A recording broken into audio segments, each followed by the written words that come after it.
నేను సమాజంలో బతకాలి కదా మొగుడుతో. నువ్వు సమాజం అంటే నాకు బూతులు వచ్చేస్తున్నామ్మా. నువ్వు ఆడదాను నువ్వు ఒప్పు కడుతున్నాను చూడు. నువ్వు అసలు సంసారం నిలబెట్టుకుని ఆడదాను అయితే నీ భర్తకు అణిగిమని ఉంటావు.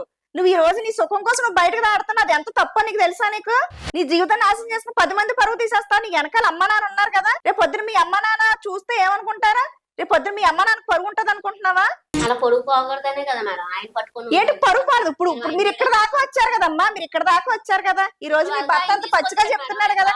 నీ భర్త నోటంటే కాదు నీవే పచ్చిగా చెప్తున్నాను. తీసుకొచ్చుకున్నా ఆయన పొరుగు ఆయన తీసుకున్నాడు. ఏం చేసినా తప్పు నాదే. అదే ఆవిడ నువ్వు కరెక్ట్ ఉంటే మీ ఆయన ఇక్కడ దాకా ఎందుకు వస్తాడమ్మా? రాడు కదా. అసలు ఆయన కరెక్ట్ గానే ఇప్పుడు ఆయన దేంతో తిరగట్లేదు కదా. ఆయన కరెక్ట్ గానే ఉన్నాడు కదా.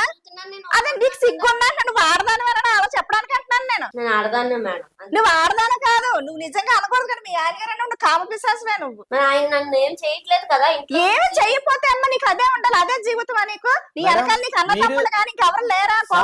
కదా పీరియడ్స్ కరెక్ట్ గా వస్తున్నాయి లేవో అడగండి. పీరియడ్స్ కరెక్ట్ గా వస్తున్నాయి అంటే ఆవిడకి అన్ని రకాలుగా బాగున్నట్టే కదా. అది కూడా చెప్పుకునే ధైర్యం లేదు ఆవిడకి. అవును మేడం, నాకు థైరాయిడ్ ఉంది, రావు తొందరగాని. మానసిక రోగాలకి బలి ఇవ్వాలా మేడం నా స్వేచ్ఛ జీవితం? నాకు విడాకులు ఇప్పించేసేయండి మేడం. నేను ఇవ్వను మేడం, విడాకులు ఇవ్వను నేను. అమ్మ మీకు నాయన తీరుతామన్నా కూడా ఇక్కడ మీ ఇద్దరు సరిగా లేరు. ఎందుకంటే ఆయన ఇమ్మంటాడు, నువ్వు ఇవ్వనంటావు. నేను 10 మంది అన్నా తిరుగుతానంటావు. మేడం పద్ధతి మార్చుకుంటే గనక, చెప్పింది అర్థం చేసుకొని గౌరవంగా ఉంటే గనక ఈ ఊరు వదిలి వెళ్ళిపోయి ప్రశాంతంగా వేరే చోట బతుకుతాం మేడం. లేదు మేడం, నేను వేరే ఊరు వెళ్ళను, ఇక్కడే ఉంటాను, ఆయనతోనే ఉంటాను. నీకు జీవితం వద్దా? నీ మొగుడు కావాలి కదా.